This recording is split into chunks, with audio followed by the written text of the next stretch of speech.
thought this process has been really amazing so far. It's like a learning curve.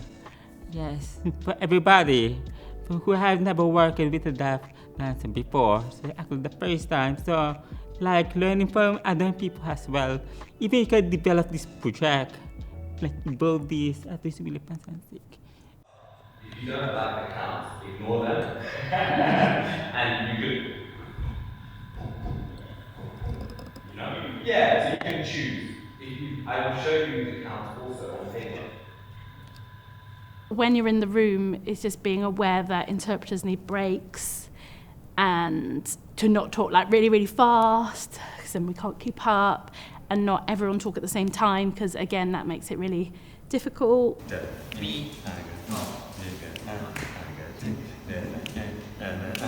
Yeah? Level 2? Hearns taught me 5, 6, 7, 8, which is of course not the way that we usually would count 5, 6, 7, 8. So just knowing that changed how we could interact, and I could count him in and not have to necessarily rely on the interpreter to do all of the translation.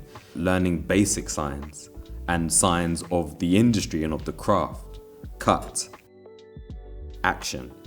Knowing what those are, it just now makes us all feel like we're working with the same languages and bridging the gap between the communities. So what was really interesting about this shoot is actually that we had to think outside of the shot.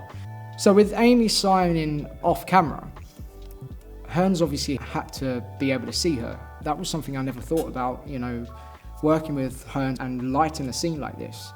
We actually needed to bring the lights up a little bit more and place Amy in specific places. You're always afraid of what you're not used to, and there's lots of people out there who may not work with a deaf dancer for that reason. And if anything, this process should show that you should never be afraid to work with someone who's different from you. Just jump into it, and the most important thing is the communication you have throughout the process. So for me, talking with Hearns months before the project even started, what do you need in the rehearsal before we get to the rehearsal, really helped me understand what I can do to streamline the process. A rehearsal space is always really nice to interpret because everyone here is an artist. Everyone is sort of open-minded, so we all work together and it's really nice and relaxed. 5, 6, 7, 8, 1, 2. What happened to the 3?